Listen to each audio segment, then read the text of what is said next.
it's dry, it's budgeting, it's cash flow, it's looking at, training plans for a marathon and putting them in place and going out when it's rainy. And it's not fun. None of this is sexy or exciting, but it's recipe for success. And that's why it's so usually hard to achieve and very few people do it because it's not fun and it's not easy. Welcome to the Fiscal Foxhole, the podcast proving you don't need a degree in finance, just some grit, a game plan, and maybe a sense of humor. Your hosts are retired Army veteran Rob Moore and retired Marine veteran Omen Quelvog. Together, they'll help you dodge financial landmines, call in the air support on your savings, and laugh at the ridiculous money mistakes we've all made. If you can survive mandatory fund days, you can survive personal finance. Welcome to the Foxhole. Welcome to the Foxhole. I am your host today, Omen Quelvog, and with me today, as always, is Gold Digger Rob Moore. Hey, Rob. I would react to that. I'm really curious of what that means. I have no idea what you're talking about. Of course you don't. Yeah. It's the Gold Digger, right? Yeah. Instead of Gold Digger, it's Goal Digger. Gold Digger. Ah, gotcha. Nice little twist there. I certainly am. Yeah, turn into New Year's. We've talked about New Year's resolutions for the past 2 or 3 episodes, so I don't know why I wouldn't have got that. But yeah, thank you. Good to see you again in the new year. As I was sitting down, I was looking over some of the reels that we had posted on social media. By the way, if you're not following us on social media, please go find Fiscal Foxhole. Instagram, Facebook, we're LinkedIn and YouTube, right? You got us on YouTube. Yeah, that's getting a lot of looks, which is nice. But one of our listeners replied to the most recent one that I posted. It's the one about student loans. Like, I don't know why people take out student loans. They just act like they don't have to pay it back. A listener replied like, wait, that's real money? Like, perfect. It's exactly my point. I mean, obviously they knew what I'm talking about. They're playing into it as well. But thank you for that. And please just encourage everyone else to engage freely and snarkily as possible on all the platforms. Yeah, that one certainly, it elicits reactions for sure. Some good, some not so good. You can see there's some personal takes on student loans. So yeah, for sure. My wife actually... Yeah, my wife actually, I played that for her when I cut it out of the podcast. It's like, hey, check this one out. And she looked at me, she's like, oh, maybe don't post that one. But I realized what she meant. I'm like, no, that's actually kind of why I need to, is get it out there. And it's getting some response, which is nice, and open up some dialogue, which is really, that's the main intent of all these, of course. Well, hey, as we record this, we are now rolling out of the first weekend of wildcard playoffs right now. And Rob, I have to tell you that this weekend's football is probably been the most competitive football I have seen in recent history. I mean, collectively, we haven't seen the Pittsburgh game tonight. My wife actually is a little bit worried, but collectively, all of the games have been nail biters down to the end. It's been crazy. It has been nuts. I agree with you. And for the record, we're recording this after, like you said, the wild card, the first weekend of the playoffs. So it's those 6 games that identify, the 6 teams that go on to play the number 1 seeds, et cetera, for the semifinals, or the quarterfinals, I should say. But anyway, yeah, you're right. I watched pretty much every ending to these games. Admittedly, throughout the game, I might have had like the triple screen thing going. You have the TV going with the football game, you have your computer open, and then you're occasionally looking at your phone. It's like, that's how I watch games that I'm not personally interested in. But the endings were fantastic. The AI almost caught an L. Did you see that? Yeah, sure did. Yeah, and the Rams almost with the lost. Rams. Yeah, AI had predicted the Rams to win the Super Bowl, and they almost got eliminated. So did the Bills, almost got eliminated too. Did you see the tush push from the 10-yard line? Yes, that was ridiculous. I was just like, what in the world? Like, they gave up? Well, no. When they scored the touchdown, they did give up. I get that. So they could have time. Yeah. No, it was That's when right. it was like 4th and inches from the 10-yard line. Mm-hmm. That one where, Allen was going to they were going to do Allen, he just went. Yeah, they picked him up. They picked him up and they carried him. Got carried all the way in. Yeah, it was ridiculous. I was chuckling. I could not believe what I was seeing. It was like telling the Eagles, like, hold my beer. You got a tush push? This is a tush push. You almost scored on it. That's right. But that was thrilling. They were all good. To your point, man, they were all really fun games to watch. I went to bed for the Bears and the Packers game because I thought, oh, there's no way the Bears are going to make this. And then I woke up and I saw that the Bears had won. Yep. I texted my buddy over in the UK. He's a hardcore Green Bay fan. I said, what in the world happened last night? So, man, I probably should have stayed up for that. Yep. But whatever. Well, hey, a couple other things going on these days. Our church right now is teaching a 3-part series on money. And I don't know about you, Rob, but if you've ever been inside of a church when a pastor starts talking about money, it gets tense. I mean, admittedly, like people are like grabbing their wallets and holding on tight. But this has been such a good series so far, just talking about your relationship with money and how it relates to your purpose and, God's purpose for you. And the culmination of this actually is they're kind of pointing people towards a class that I teach for 8 weeks, starting here in February. And funny enough, the class and the preaching all is structured around many of the same topics, the wise, slow cooking topics that we talk about in this show, like cash flow and investments, keeping it easy. And, it's just seems wise to me that maybe if you listen to this podcast that you're actually adhering to even biblical principles and you wouldn't even know it because they're just wise. That's great. Yeah. That's why we have the podcast, right? When we got into finance, it's like, come for the numbers, stay for the behavior, stay for the purpose, like stay for the lifelong gratification that you can achieve and pursue when you're managing your money correctly. So it applies to churches as well. We talked about charity and philanthropy and understanding the true value of money is when you work hard for it and then give it away to something worthwhile. So good for you. I think that's really wonderful. I don't think there's anywhere where learning good money habits should be taboo. Definitely not the church. No. Yeah, not for sure. Not for sure. You can cut that out. No, yeah, for sure. Yeah. Yeah, no, of course. For sure. Yeah, no, for sure. not for sure. Well, Rob, in our last episode, we brought out something a little bit different. I enjoyed the music that you actually put behind the date in history. Thank you. But I think we decided that we're going to start doing something like that in these shows, and you've culled one out from deep in history. What have you got for us today? Well, it wasn't too different than the time frame we had the last date in history. It was the late 18th century, and this one is the same. So for January 21st, that's the release date of this podcast, that is actually the date of the execution of King Louis XVI. And what does that mean with United States military money or whatever? What I think was really interesting is, the French Revolution, obviously France was on our side with the American Revolution. They were helping us out. So our American independence, American Revolution was kind of what inspired the French Revolution, as I understand it, in late 18th century. So culminating in the execution of King Louis XVI after the, let's get this right, Declaration of the Rights of Man and of the Citizen, which was penned in 1789. So I like how that coordinates with U.S. independence, our history, and the execution of King Louis XVI. And ultimately our tie back to France in several different aspects. Amen. Yeah, I wonder if future episodes with a day in history, maybe we shouldn't be the exact, maybe the week, like find a day. Because I was thinking something American, like military or America or whatever. It's funny, one of the other things that happened on January 21st was that Carter pardoned the draft dodgers. That was another one that was like, well, that's related to the military, but and if it was worth bringing up, yes. I guess it is. But anyway, I thought, well, maybe like we could look at the week and see, did something happen significant to a military branch in that week? But more to follow on that. We'll figure it out. Anyway, but what are we talking about today? Well, today is a goal setting episode. If you didn't pick it up from my nickname for you, Rob, as we get into the new year, and we've talked about this on several occasions in several different podcast episodes leading up to this one here in recent past.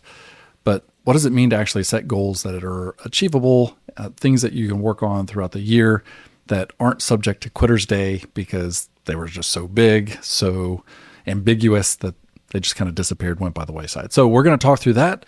But before we do, let's get into this week's headline. As we look at today's headline, I did skip over one that's in recent news. Like it's newsworthy of today when we record this podcast, but I'm only going to spend a quick second on this one. And that is that President Trump would like to implement a year-long 10% credit card interest cap starting as early as January 20th. I thought, you know what? We'll see about that. What are your thoughts? Well, I lead off probably anything like this as I love the free market. I like the invisible hand of the free market. So anytime the government says, hey, we're going to, stick our nose in and make this policy to help, government does have a place, checks and balances, of course, when it comes to commerce and the free market. But a lot of the times it's like, hey, this is a really good idea, i.e. we're going to do this. And it sounds like a really good idea to most people. And in this case, most people welcome a cut in their credit card rate.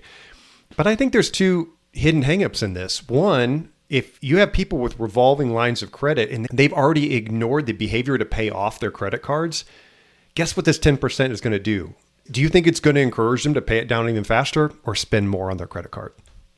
Right now it's like, oh, well, it's only 10% now. I can afford that. So now I can keep doing this destructive behavior I've been doing that's got me in this position. The other thing too, credit cards, while we don't want to see balances on them, can act as an emergency, a 2-year emergency fund, like an extra emergency fund if you have to, right? If you're going to end up homeless, my goodness, then if you have to use a credit card to stay in your home.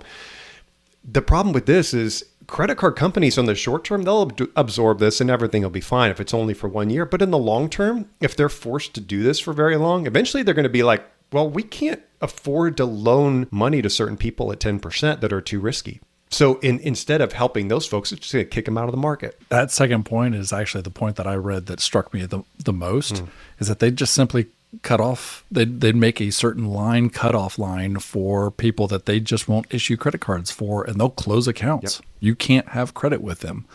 So yeah, I thought that would be rather interesting. So just curious how this thing will come about. But it was a good reminder that we have not really talked about the SCRA in ever, maybe, I don't know, but just a reminder that is out there. So if you've not looked at any pre-service debt that you've incurred and whether or not it's at a 6% interest rate, that's something for you certainly to look into and call your credit companies. And it applies to quite a bit more than just your credit card. We're talking things like student loans, Rob, I think auto loans as well, right? I believe so. I'd have to look that up. But I think the most important thing here, if you're looking at this, it's pre-service, right? It's before you put your hand up, right? Any debt accrued before then. So for those of you in the delayed entry program, man, spend away. Start running those balances up. Please don't. That is not good advice. Not financial advice. Please do not do that. Not only is it not financial advice, it's not good advice either. It's bad advice. Great. Joke. It is a joke to be. Yeah, no. Let's move on very quickly. Let's move on. All right. The real headline, why government employees should think carefully about Roth conversions going into 2026. This is insights by FIBA, the Federal News Network.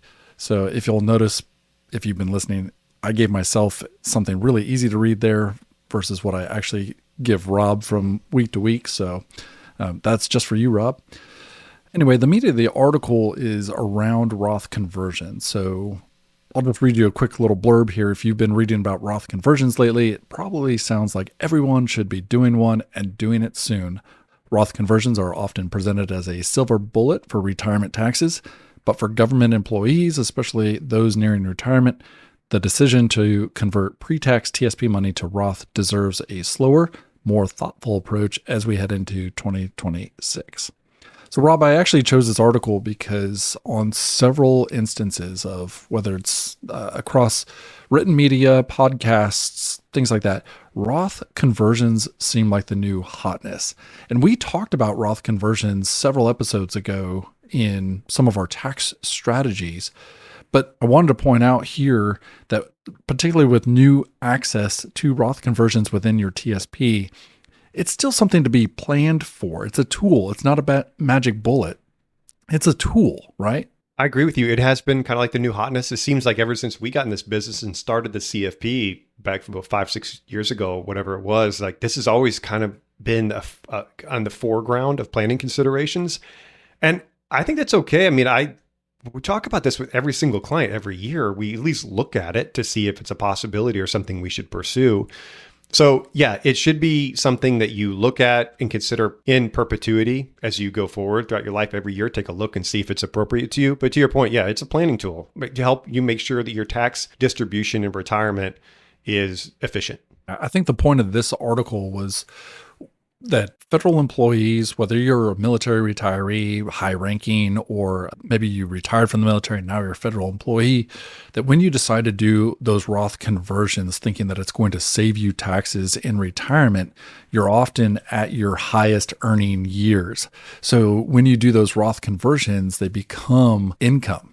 They are income to you that you now have to pay in, you could be in the 24% tax bracket, which you may not think that the 24% tax bracket is bad, but it could be 32% or 35% tax bracket, and it could have a more significant impact on your taxes now than when you stop working and you're in kind of this dip before you take Social Security and have required minimum distributions and things like that.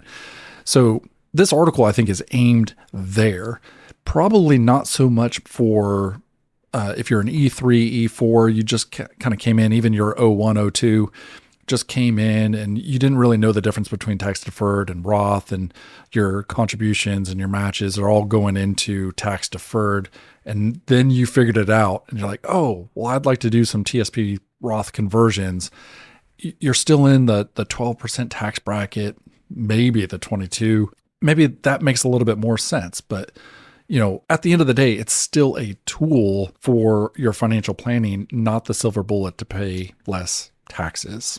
You're talking about the rules of thumb with Roth conversions. These are the broad strokes. So we talk about the lower tax brackets, 10, 12%, 22, et cetera. And then when you're getting higher, 24, 32, et cetera on top, it's like, okay, Roth might not be a good idea for you. It still can be.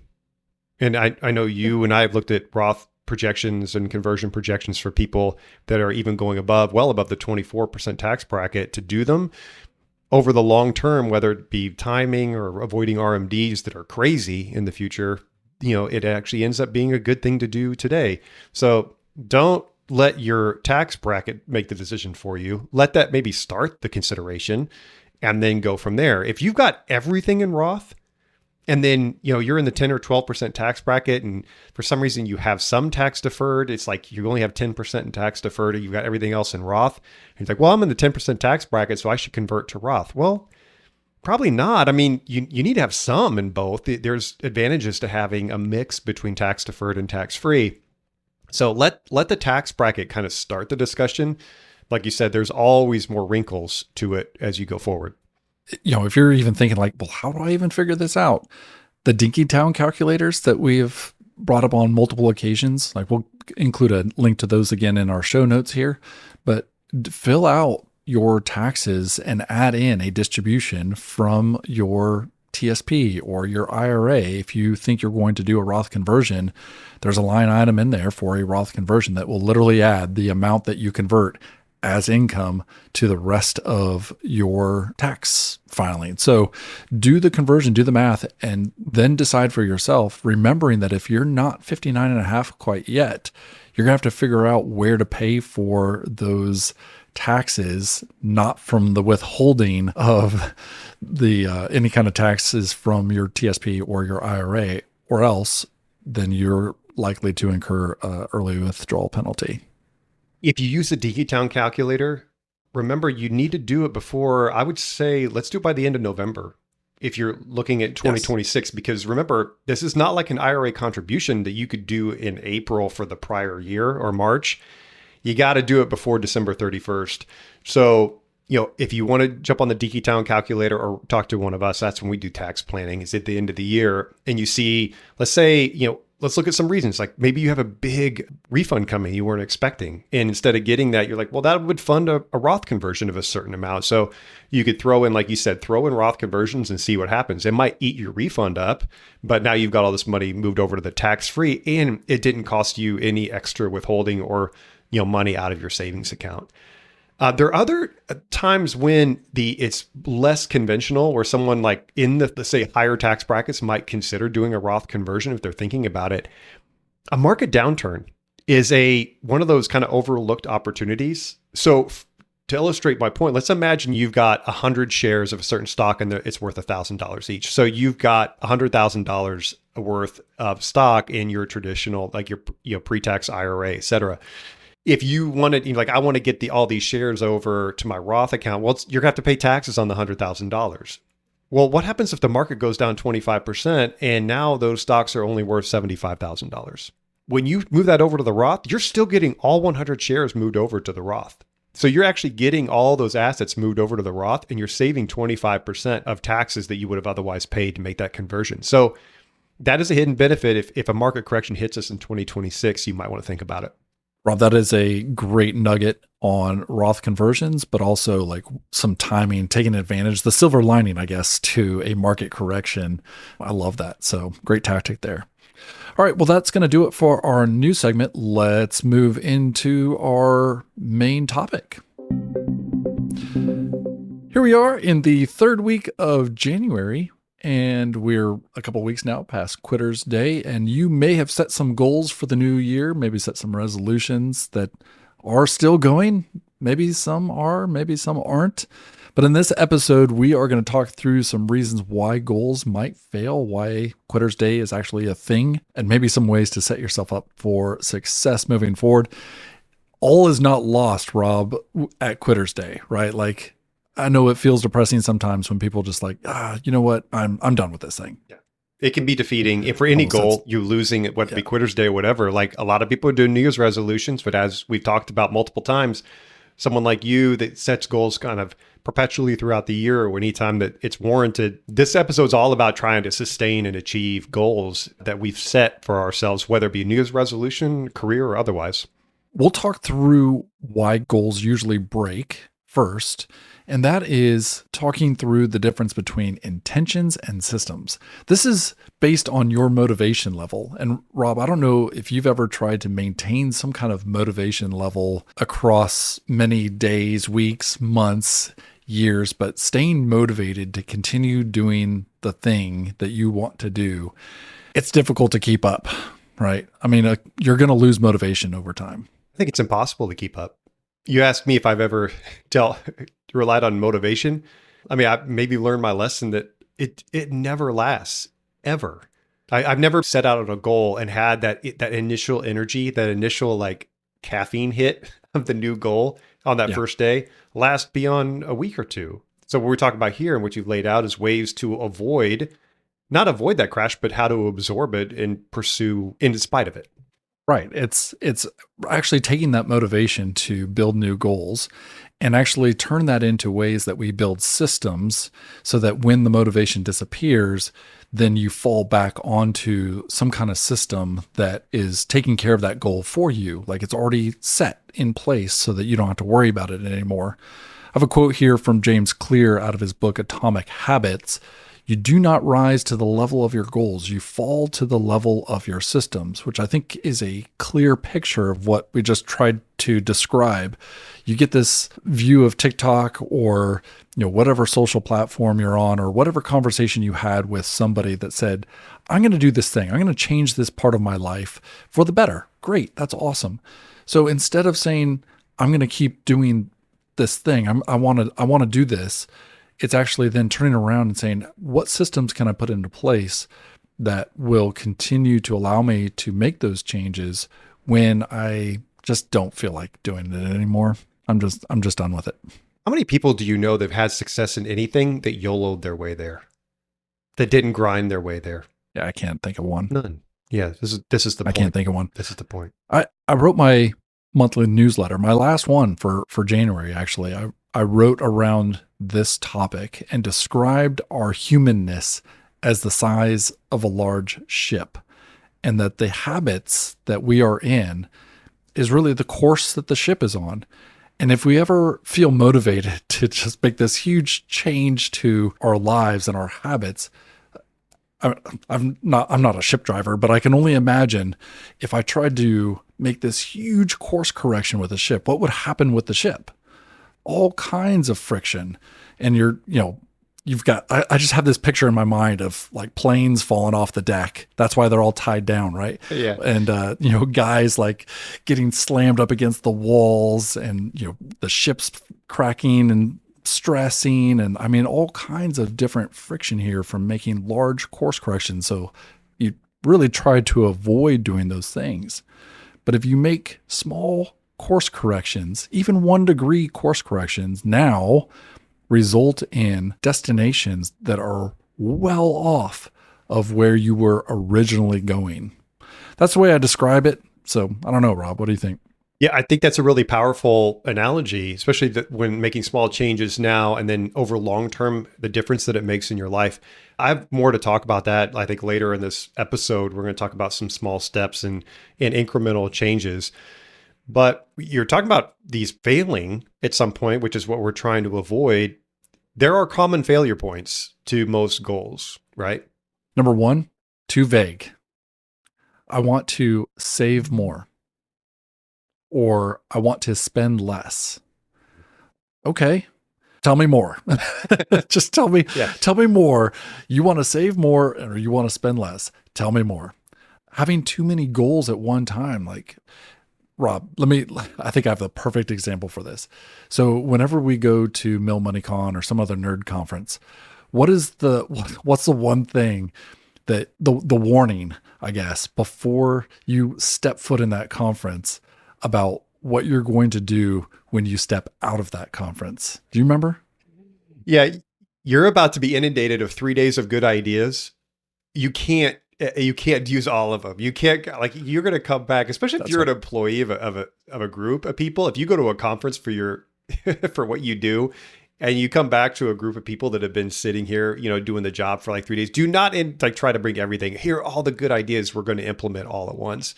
Yeah, maybe pick the one goal. Like, hey, this is the next goal. This is the next thing that's going to help us out the most. How do we effectively plan and implement that? Yeah, you nailed it. That was 100%. Another failure point: goals that you create are disconnected from your real life constraints. So maybe you had a good idea to start a local business. Like I love the downtown Fredericksburg area and I want to start a local business, but I'm still active duty and I get orders. We have to PCS. Like that goal is completely disconnected from reality. There's no way that I could actually start a small local business here. One word of warning: be reasonable about the constraints that you're using to, not choose these goals.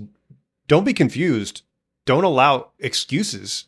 Don't allow excuses to masquerade as reasonable objections to your goal, right? We're talking about actual, real, tangible things you can't overcome, or that are probably aren't worth overcoming if you really wanted to make a success. Now, excuses, on the other hand, like, these might actually kind of present themselves as excuses, like, oh, it's just going to be too hard because I'm going to PCS, but a PCS might not be the barrier that you imagine it to be. In this case, it probably would be, but again, just avoid excuses. Just a quick tweak to that. Maybe instead of a small local business, a small online business. There's ways around that. And then the last one is actually, we spoke to this. It's going to take more motivation for you to actually accomplish this particular goal than you have to actually keep going, which is pretty much all goals and all motivation. Forget about motivation. It's not going to help you. Forget about it. Forget about it. Yeah, completely. I would punt it to the side. Enjoy it while it lasts, but forget about it. This episode is brought to you by the Military Financial Advisors Association. MFAA is a global network of independent, fee-only fiduciary financial advisors who specialize in serving military families. And we're not just highlighting it. Omen and I are members ourselves, so we know firsthand what they stand for. That's right. Every member of MFAA is either active duty, a veteran, or a military spouse, so they truly understand the unique financial challenges that come with military life. Plus, every advisor must hold or be actively pursuing the CFP designation, which is the gold standard in financial planning. So let's put that together. When you choose an advisor with MFAA, you are getting a professional who won't sell you a product, who knows the military life, and will plan using your hard-earned military benefits. Whether you're navigating a step out of the military after 4 years, a military retirement, or a transition into a work-optional lifestyle, MFAA advisors speak your language. Visit militaryfinancialadvisors.org to find an advisor who fits your mission. MFAA, real advice, real experience. This advertisement is for informational purposes only and does not constitute financial, legal, or tax advice. All investing involves risk, including the loss of principal. Information and opinions provided within the fiscal foxhole do not necessarily reflect official positions or opinions of the Military Financial Advisors Association or its members. Consult a qualified financial professional before making any financial decisions. Rob, have you ever heard of SMART goals? I have. Yes, I have. How'd you know? All right. Yeah. For those one person, two people maybe that haven't heard of SMART goals, that is specific, measurable, achievable, relevant, and time bound. But there's a problem with SMART goals. And I like SMART goals, but there's a problem with it. There's no mechanism for implementation within the SMART goal. So we came up with an easier to remember, because that's 5 steps. Foxhole style is 3 steps. So it's 3 less things for you, or 2 less things for you to remember. I can't even add right now.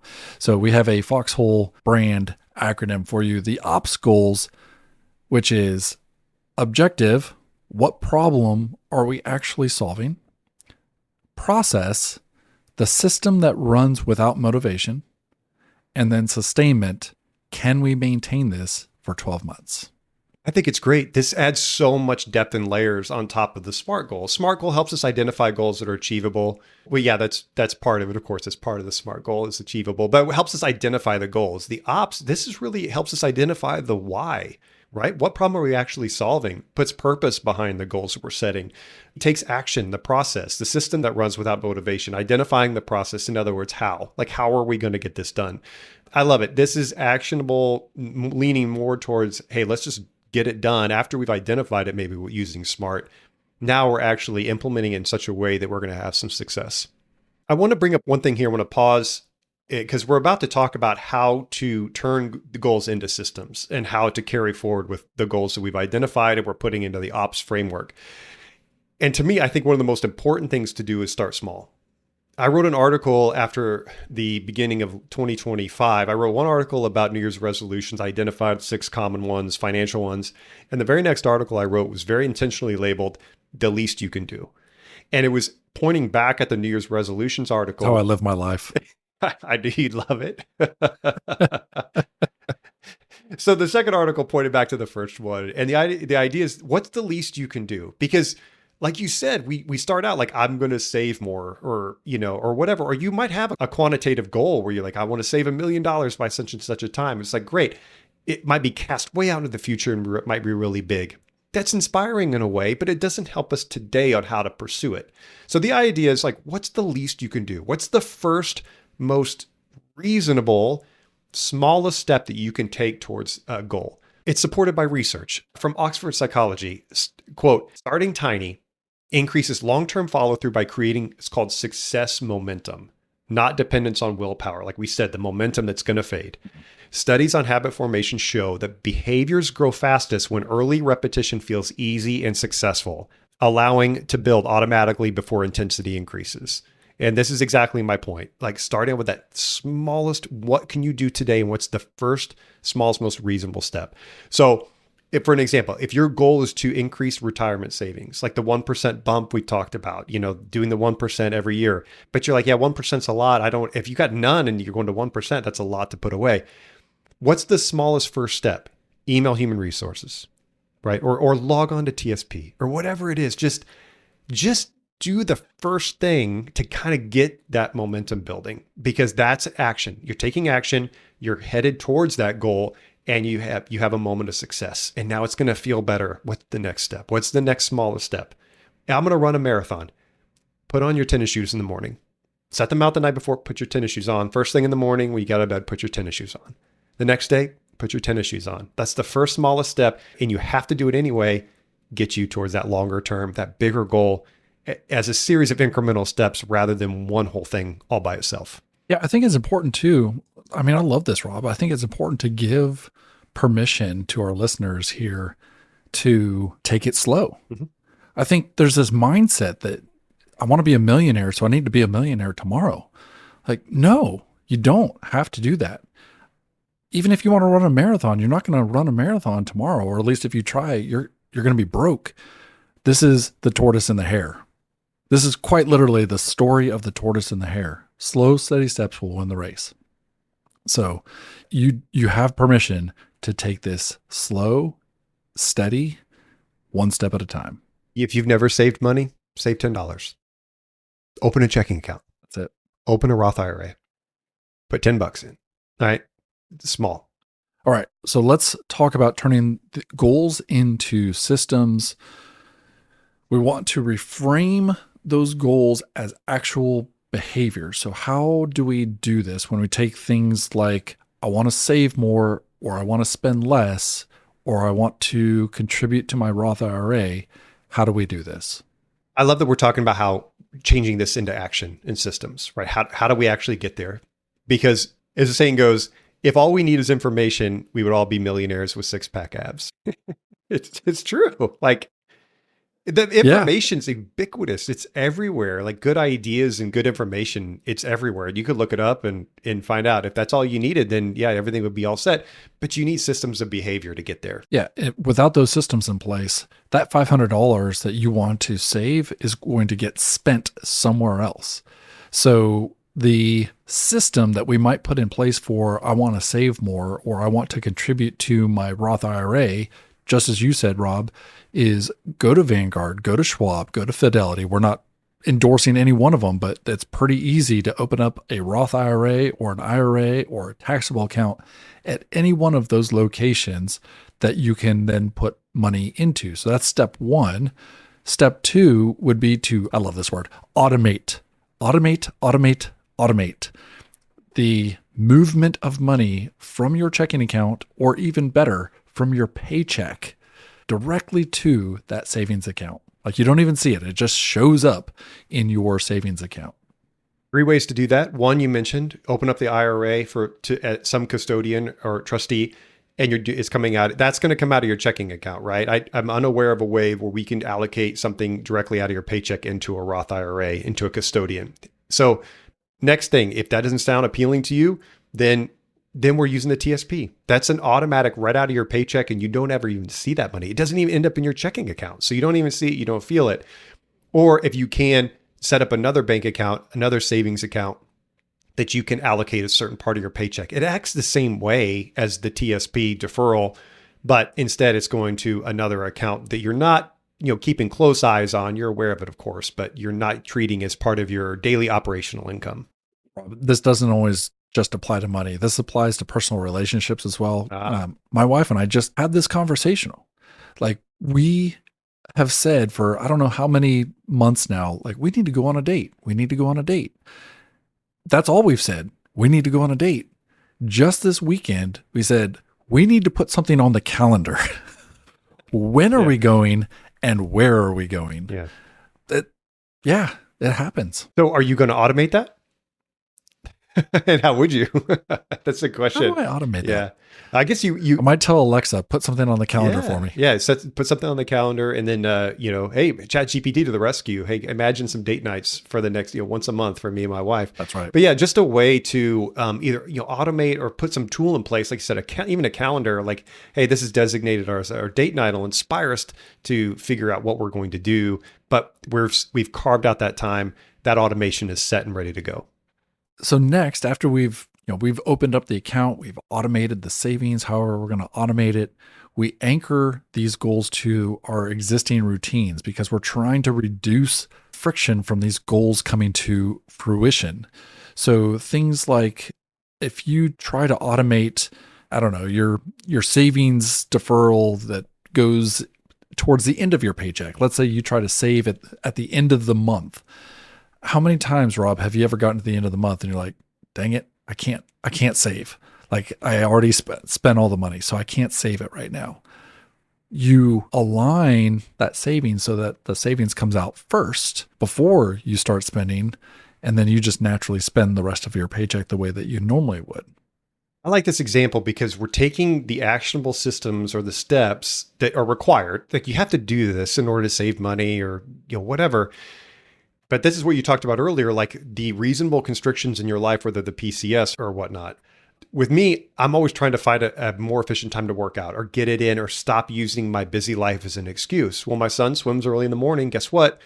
There's a fitness center right next door, buy membership. So that's my designated time. Would I normally get up that early in the morning to work out? Absolutely not. But now my son's schedule is part of my life because I have to get him there. So that's the reasonable constraint. There is a solution built in. So whatever your reasonable constraint is, however your lifestyle is, you have to find a way to put these systems and insert them efficiently. Otherwise, your life's going to take over. You're going to get to the end of the month if you're the type of person that runs out of discretionary funds, and you're going to see the savings goal as the barrier. You're not going to see your lack of cash flow and budgeting as the barrier. You're going to see the goal as the barrier rather than building it in where it's more efficient. You'll get to the end of the month and be like, I've really got to cash flow better. Yeah. And then there's also these times in your life where you might see a little extra cash come in, like tax refund season. Maybe you get $1,000, $2,000 in a refund, or maybe you get a bonus somewhere in there as well. Default decision. I love this. Default decisions where you say, you know what, from any kind of extra money that we get, we are going to apply X% towards discretionary and the other X% towards savings. Or, so that could look like I get a tax refund of $2,000. I've already made a default decision that I'm going to apply 75% of that towards discretionary and 25% towards savings, or 60 towards discretionary and 40% towards savings. That way, it's not a conversation in the emotional moment of, look at the $2,000 in my checking account. What are we going to do with it?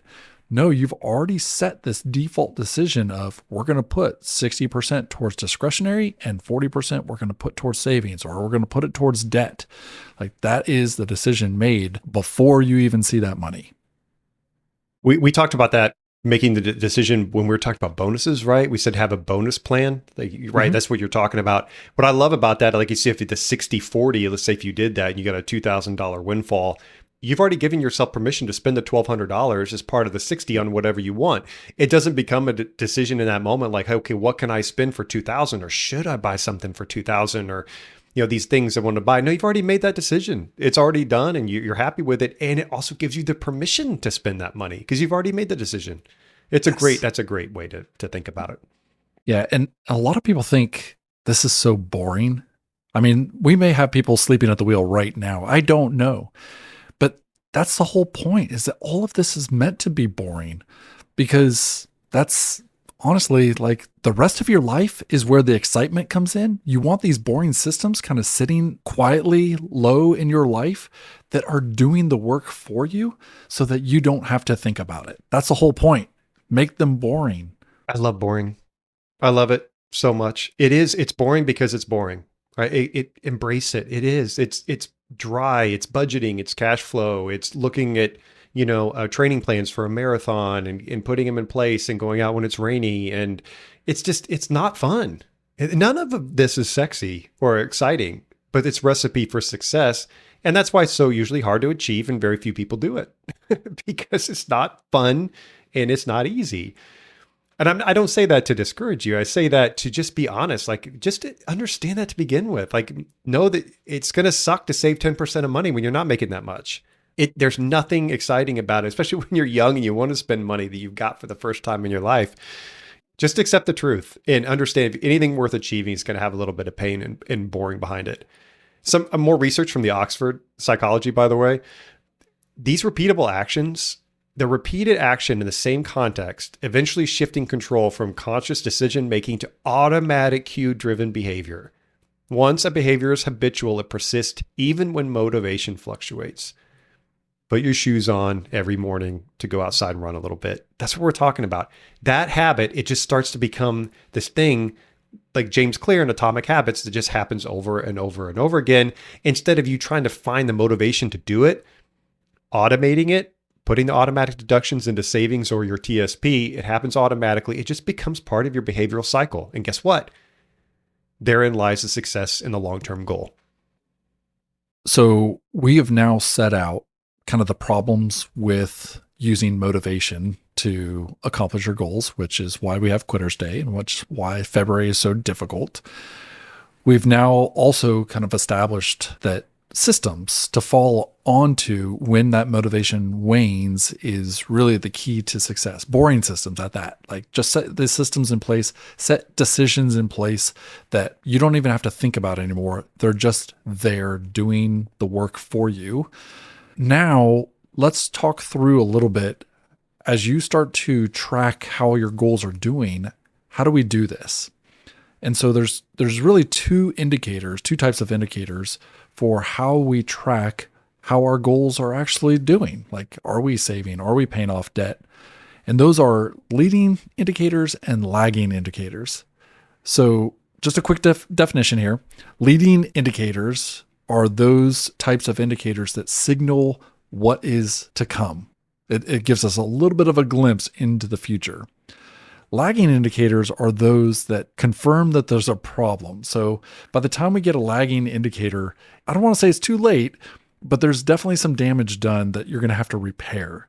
So preferably for this conversation, we're going to want to lean into leading indicators, right? Ideally, how many of your prospects come to you with leading indicators that they have a problem? That they know about? Good clarification. No, that they express to you. Very few, right? Almost everyone that comes to me, they have a lagging indicator. They've got something like, hey, we've experiencing this thing that we want to fix. We're noticing this. And a lot of the questions I actually ask them are related to the lagging indicators, which we can get to in a minute. But yeah, the leading ones, if you're on top of the ball, if you can see things kind of problems developing in slow motion, because like I said, things don't fail all at once, much like good habits that produce success over time. Bad habits create failure over time as well. And if you identify them earlier, then that's a leading indicator that something might be wrong, and you can head it off before, like you said, you can identify it and maybe course correct before something happens. Yeah, and let me clarify with prospects that come in. I mean, I don't know how you've been kind of trained up in this profession, Rob, but like I'd assume that one of the very first questions I ask prospects is, what was it that had you reaching out for a financial professional in the first place? Right. Because there's this certain pain point that becomes the pain point that's the thing that did it. It's usually not just one thing. It's usually a multitude of things, but there's one thing in particular that became like, all right, that's it. We need some professional help. And it's a series of lagging indicators here. So we'll talk through those here in just a second, but let's talk through some leading indicators. What are some of those signals that your plan is either going according to what you want the system to do for you, or perhaps something is starting to come off the rails a little bit? Savings rate, decreasing or increasing. So this, again, as a leading indicator, if you're tracking how much you're saving versus the total amount of income that you're bringing in each month, and you're noticing a deviation, you said, I'm going to save 5% of my income each month, and you start to see a 6% savings rate, like, oh, wow, okay. So you can assume that your savings account, whether an IRA, high yield savings account, or whatever it is actually going to start to build more. But if you start to see that savings rate dip to 4% or 3%, now you know, okay, it's time to step in and take some action and try to figure out what's going on. Credit card balances. Are your credit card balances increasing to the point at which maybe you're not paying them off each month? Or are you actually maybe not even using a credit card? Those are both indicators that you now are cash flowing one way or the other, maybe too much, too little. Discretionary spending is increasing. So if you're tracking that you are spending more money than you usually do, that's an indicator that perhaps you're not saving as much money. And then deferring maintenance. This could, like, depending on what you're deferring maintenance on, this could really, really hurt. So, I mean, if you're deferring an oil change, if you go 10,000, 15, 20,000 miles, eventually you're going to need a new engine because you'll seize everything up. If you're deferring maintenance on your home air conditioning unit year over year over year, that could be a really costly maintenance deferment. So, what systems do you have in place to ensure that you are keeping up with your maintenance deferrals, but that is more of an indicator that maybe your money is not going exactly where you wanted it to go. Yeah. What I like about everything that you just talked about with those leading indicators is the fact that these aren't necessarily always bad. Not always, but they can be, right? They're indicators that you need to look into it. Let's say the discretionary spending increasing. It's been increasing and you've been noticing on your budgeting that you've been tracking. It might be bad, or it might be, well, your income's increasing too, and you're actually well under, your savings rate's fine. So your discretionary spending should increase as well. By all means, go enjoy your life. So these are just indicators of like, okay, let's check in. Let's be mindful about the path that we're on. When it gets to the other side of a problem, like I said, this is what we call lagging indicators. These are the symptoms that erupt when maybe we've crossed a threshold to where action needs to be taken, some sort of corrective action, or we've gone maybe too far in one direction. Lagging indicators include low or declining savings emergency fund balance. So your savings is decreasing, not your savings rate, but the actual balance of your savings, assuming you're not in retirement, is decreasing over time. Rising rollover credit card balances. These are big. Those two, to me, are the biggest ones. In fact, every prospect comes to me, I'm unaware of their situation. I start with this question. Do you notice decreasing savings or increasing credit card balances? Either one of those things are an indicator that there's a cash flow problem. Borrowing from retirement accounts before age 59, without a plan or That's thoughtful, it's huge, right? A lot of people use TSP loans. It can be used efficiently, wisely, such as part of a plan for a bigger picture goal that we know we can sustain. But generally speaking, that is a warning sign. And of course, missed or late payments on bills. You're missing bills. Again, huge cash flow problem, something we need to remedy right away. So once we have our indicators, whether leading indicators, which require some planning, or lagging indicators, which is where a lot of people live, where they've identified something wrong, it's an indicator that actions have not been taken in a correct way. So how do we go about tracking those actions instead of, trying to find these indicators before something happens? Yeah, it's a monthly check-in or a weekly check-in. It's whatever interval works for you, as long as there's some kind of check-in. And Rob, I don't know if we've mentioned this all too often on the show. I'm pretty sure that we've mentioned this a few times on the show. This is about awareness of what is happening with your own cash flow, with your own savings, with what your life is actually doing, and making decisions based on those actions when you check in with yourself. But if you stick your head in the sand and defer decisions that you need to make, and these are decisions that you need to make, then you could find yourself in the position of those lagging indicators of, I don't have a lot in my savings account. I'm having to borrow from my retirement account. I'm starting to miss payments and miss my bills and things like that because you weren't aware of what was going on. So these monthly or weekly or whatever interval check-ins that you're doing help keep you aware to only have to make minor decisions or minor tweaks to the plan that you've already put into place, because these systems that you put into place are not going to be perfect. Like when I talk to prospects or I talk to clients about putting systems in place that they can lean back on, it's still a 3 to 4 month implementation, because they're going to have to make tweaks to how the systems work. It doesn't just suddenly perfectly work, because what works for me is not going to work for you, Rob. And it's certainly not going to work for one of our clients. Everybody thinks about this just slightly different. So the goal here is finding what works for the individual person and then honing in on that. Let's do that. Let's put that into place. Let's make sure that it works for you so you can stay aware, so that you're okay with making these small tweaks. That's a really nice way to wrap it up. Did you notice something, by the way, when we got to this last section here, Omen, about how to track like the leading and lagging indicators? We slid right into finance. We did. This was all about pretty much like mostly cash flow, which I realize as we're talking, this applies to any goal we're setting. Again, like the point of the episode is we're setting goals. Like it could be running, it could be fitness, it could be whatever, a relationship goal. The leading and the lagging indicators apply. Do some thought like, hey, if I'm not so good at this thing I want to be better at, what are the leading indicators that it's failing before I even, get to that fail point?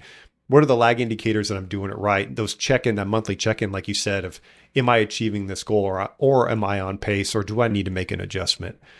One real quick, I want to add here before we move on to trivia and off duty. I want to come back to James Clear and Atomic Habits. Identity is a big part of goals. And I talk about this actually with my kids. I don't participate. I don't have them participate in this exercise. It's more of like a parenting trick where if they're struggling in school, if we're talking about school and talking about homework, maybe that's not the right time to like tell them like, oh, you're a good student when they're struggling. But maybe when we're out for a walk, or maybe we're doing something else and they're distracted and the mood is light, say, like, wow, I've really been impressed with the effort you've been making at school lately. Like you're a really good student. And the way of saying it, like you are, like not, hey, you're on your way to be a good student, or, you're doing a really good job at school. It's like identifying that that's what they are. Now, for a child, you can do that. And I think that's really helpful. I've seen the results. My kids have adopted that in a really good way. You could do that for yourself. Let's go back to the marathon thing. Instead of saying, I want to run a marathon, or I want to be a better runner, how about I'm a runner? It doesn't mean you're a good runner. You can run far or run fast. I'm a runner. Put the shoes on and go out and run 10 meters. Or jog 10 meters. I'm a runner. That self-identification. I'm a saver. Right? I'm losing weight, or whatever the goal is. I guess that's not a good example, but I'm a painter. Whatever it is, identify yourself with your goal. It helps you really just internalize that, and it will help with, like I said, those daily habits that are going to outlast motivation. Yeah, I mean, I couldn't agree with that more. Personal experience. I hesitated on this identification for quite some time because I just didn't consider myself good enough. Mm-hmm. But after running a few marathons, somebody said, "You're an athlete." And I said, "No, I'm not." I said, "Yeah, you are an athlete. Who goes out and runs however number of marathons? Nobody. You are an athlete. Treat yourself like an athlete. Your nutrition, your training, all those things. If you don't treat yourself like an athlete, then you're going to continue to be mediocre." So now I started calling myself an athlete, and I treat myself like an athlete. And I'm not perfect at it by no means, but I definitely think about myself differently now, having identified as an athlete. That's a great. So I love this. I love that too. That's really great. Well, hey, let's wrap this up. I don't even know what to wrap it up with. I love this whole segment on goal setting. I hope that setting goals here has become evidently clear on developing systems in place that you can fall back on after you've set your goals for the thing that you would like to do. And now we've given you some ways that you can measurably monitor your goals week to week, month to month, and make the small tweaks that you need to in order to achieve those goals after you set them on autopilot. But we cannot end the show without our trivia segment. This is the trivia challenge segment of the show. If you never listened to our show before, we end each show here with our trivia challenge, which is an absolutely ridiculous question that we ask each other. Changes for 2026 is that you have to have listened along the way. We're going to have a contest here at the end of the year about who got how many questions right. And we've got a prize for the winner listener from that. Otherwise, I don't even know what to say. Rob, you're going to be asking the question here. It's usually completely out there, and a guess as good as any. So I really wish I could pick up the phone and call somebody when we have these trivia questions, or at least ask Google. But I don't know. Go ahead and give it your best shot. What do we got? Really appreciate you planting your excuse before. Rob always has ridiculous questions, so how could I possibly be expected to answer these correctly? Well, I do have one that's relevant for today, but probably equally as difficult to answer. But today, my question to you, Omen, is a YouGov survey of U.S. adults for 2026 found that about 25% of Americans who make resolutions list exercising more as their top goal, making it the number one resolution overall. The question is, what percentage of gym memberships typically start in January?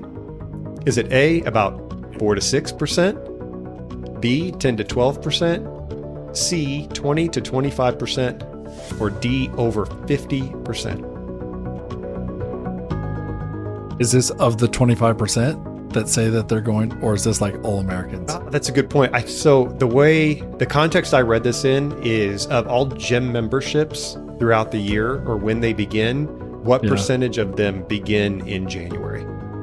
Well, Rob, you've successfully done this again and given me some answer that, and I don't even, what YouGov? What is YouGov? Okay, here we go. I think 4 to 6 is a little bit low considering.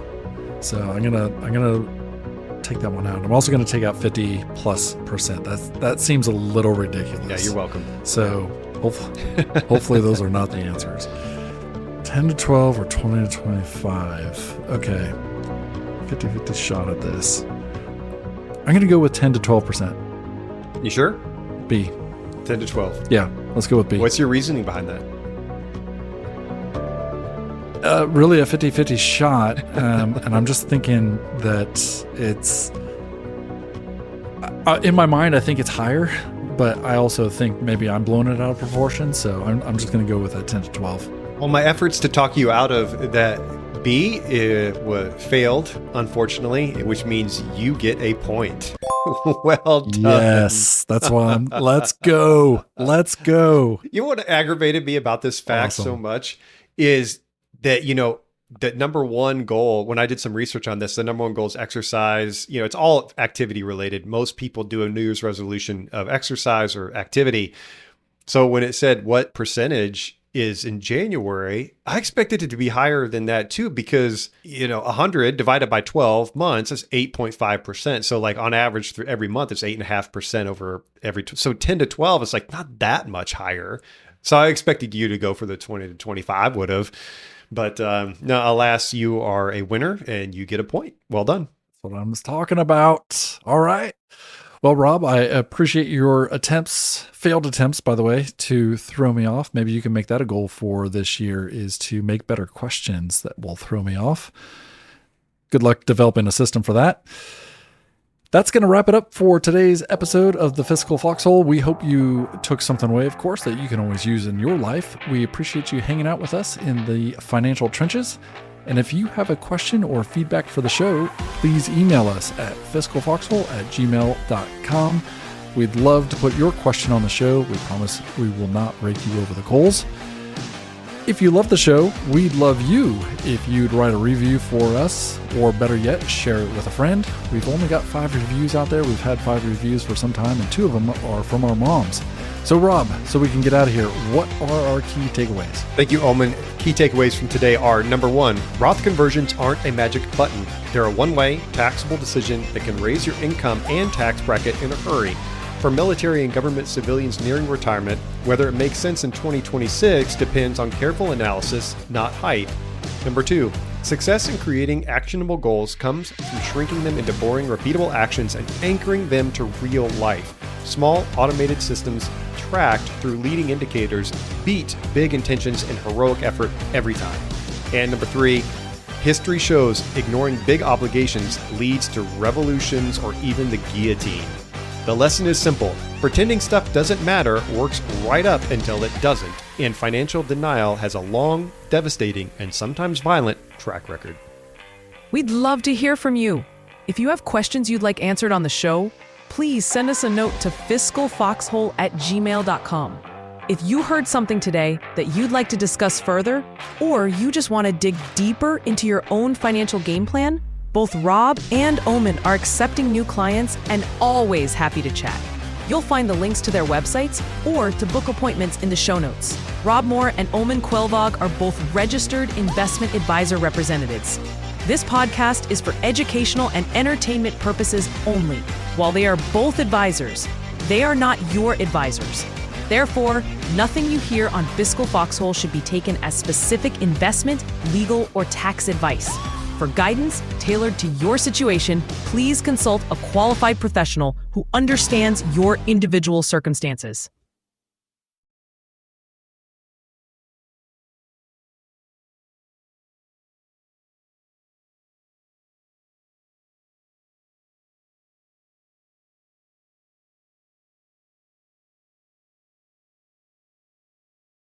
Omen, I really appreciated, we're talking about identifying with our goals are, you mentioned like, I'm an athlete, and you were told like, I'm an athlete. And then you start doing that. I was reminded the day that I launched my website for the business, because like you, this was a turning point for me. This is a turning point. I know where you're going with this already. Okay. It's something I'd say all the time, but it was funny Yeah. because it was a change in identity of who I was. And it was a big deal. Yeah. I remember, You're a business owner. I'm a business owner, but for the longest time, up until 35 plus years, I was doing one thing for my career, and I was known, doing that in my circles. That was my social circles and my work and everybody. And all of a sudden, I'm putting this website and launching it out there and throwing it on Facebook, et cetera. It's like, okay, I'm a financial planner. That's what I do. I've got the education, I passed the exams, and I'm a financial planner, and that's how I identify. And I've identified as that ever since. Of course, this is my primary gig now. This is what I do. But what was really great and refreshing about that was actually something that was a little disheartening at the very beginning, is that no one cared. I care. I care about you, Rob. People care about me, my family, like close family and friends. I mean, but even them, it was like, oh, cool.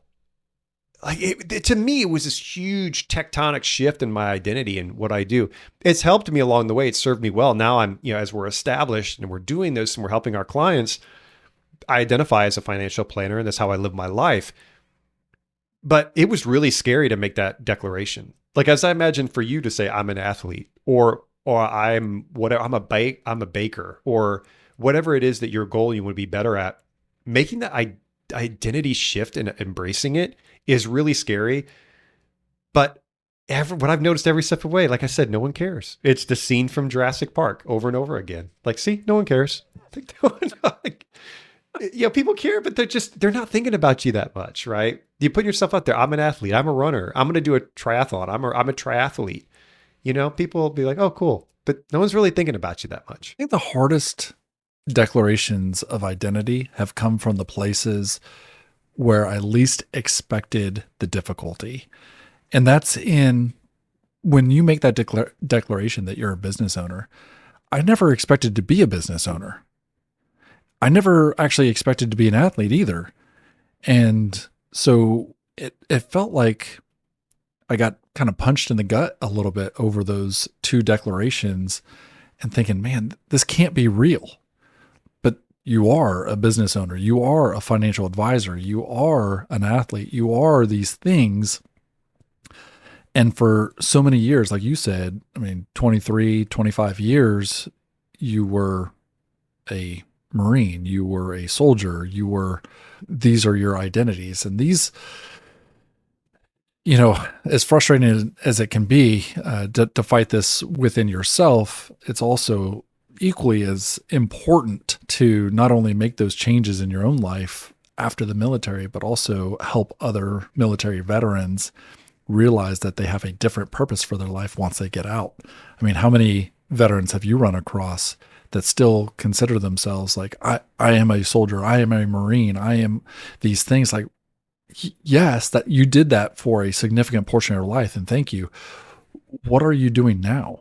Like, what's your purpose now? How do you identify now? So, yeah, this is both a great conversation and a really tough conversation all at the same time. Can I ask you something about those shifts in identity? Looking back, were they as intimidating and scary after you made the change? Any of them?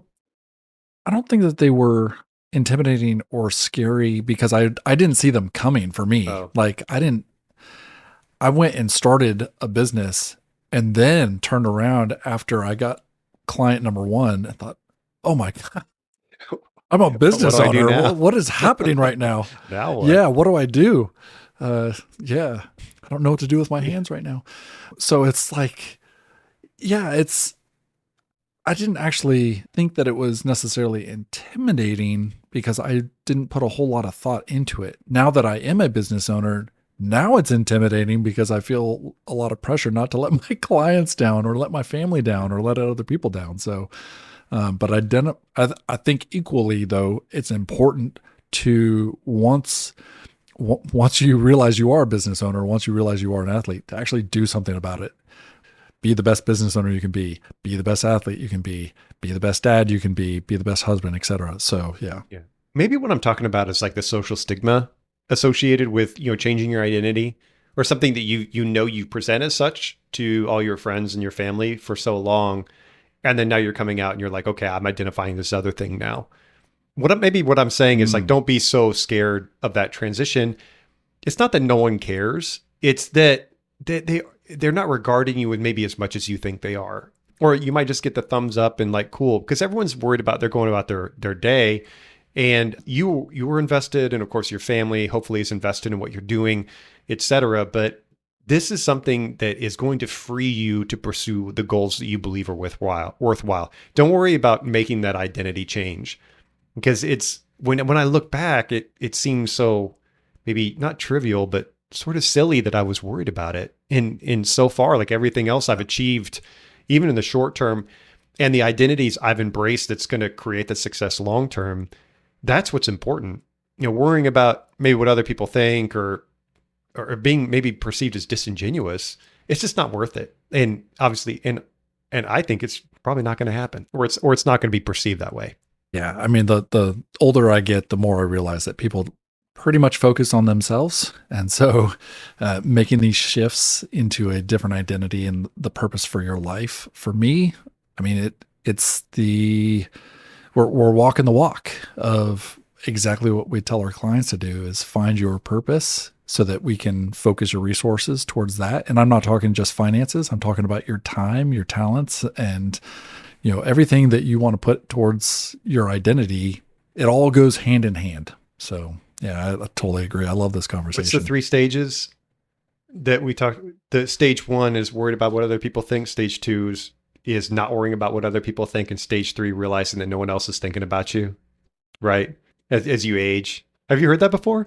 Yeah, I hadn't heard that. I don't think I've heard that, but yeah, that's the one that it's pretty I'm legit. Definitely there. And at my age, I'm like, okay, yeah, no one's really thinking about you that much. So it's quite a gift. And again, just encourage you, whatever goal you're pursuing, that identity, man, take it and and change that identity if you need to.